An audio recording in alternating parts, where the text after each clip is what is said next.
Hey guys, I'm working late tonight and just wanted to drop a quick video about anhedonia. I've got so many things I want to tell you guys about anhedonia. It is such a neglected topic in psychiatry.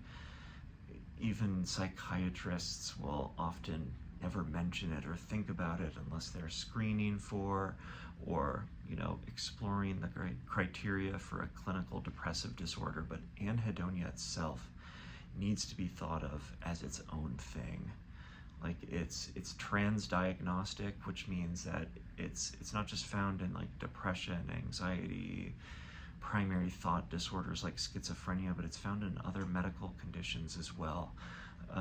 Like diabetes, for example. Anhedonia is pretty common. Any medical condition that increases inflammation in the brain is going to have a risk of anhedonia and just overall emotional flatness. When you get cytokines in your brain and your microglia start doing their thing, it's going to shunt tryptophan away from serotonin metabolism into neurotoxic metabolites that will stimulate or agonize the NMDA receptor. Inflammation also reduces dopamine signaling. It reduces the amount of dopamine that kind of bursts out of the vesicles in the close to the synaptic cleft, so you'll just get less dopamine hitting those D2 and D3 receptors, which are so vital for normal emotional regulation, feeling motivated, excited, happy, feeling like there's color in life. So the main thing I just wanted to touch on really quickly today is SSRIs, and we can throw in SNRIs as well for this. But what to do about anhedonia and deciding if an SSRI is right for you.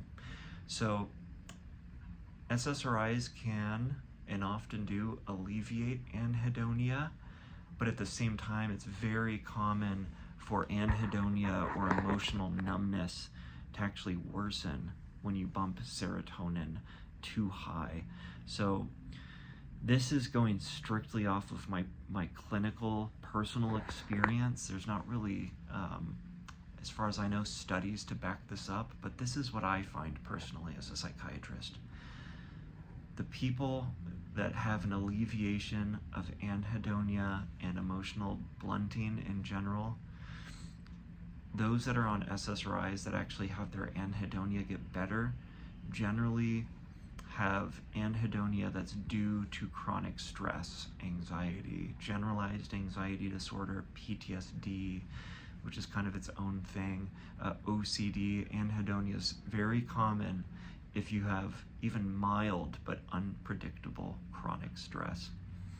And so I see SSRIs often improving anhedonia if the anhedonia is caused by chronic stress and anxiety, and if the SSRI alleviates the anxiety.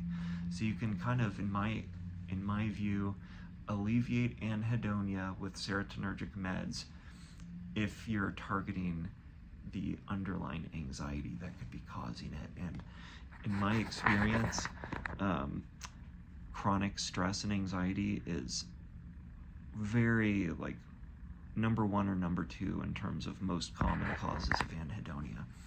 So let's say someone comes into a psychiatrist's or doctor's office and they don't have anxiety, but they have depressive symptoms, anhedonia. Maybe anhedonia is their only symptom. If you're going to the doctors and you already have emotional numbness, but it can't really be explained by chronic stress, I don't see SSRIs helping with that type of anhedonia, and I often find that it worsens it. Other risk factors in my experience for SSRIs worsening emotional numbness and anhedonia is high dosages. So like dosages used to treat like OCD, I'm talking like 100 milligrams of Prozac, 300 milligrams of sertraline, like these super high dosages. So the higher you bump a serotonergic med, in my experience, the risk of more emotional numbness goes up. So for patients that have like a melancholic depression where they don't feel stressed, they don't even really feel sad, they just kind of feel this nothingness and this grayness in life, I don't find purely serotonergic medications being helpful for that.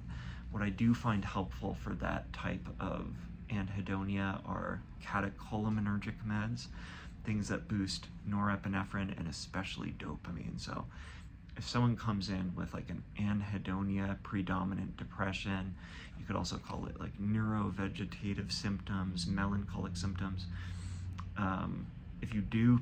If I do pick an like a serotonergic medication, I would probably go for the SNRIs, especially the more balanced SNRIs like levomilnacipran or Fetsima.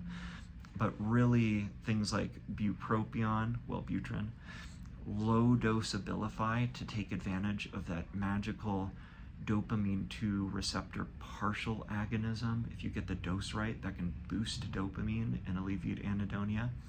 And then of course, I've talked about this with you guys, pramipexole. Pramipexole is an amazing drug for people with emotional flatness and numbness. So in short, SSRIs can help anhedonia in my experience if the anhedonia is related to stress and the SSRI improves the stress and anxiety. I find it often does not help with anhedonia in general. And for people that have predominantly like apathy, anhedonia, low emotional dynamic range, I'm going for bupropion, low dose Abilify, or pramipexole in terms of medication. So, all right, I'll see you guys next time.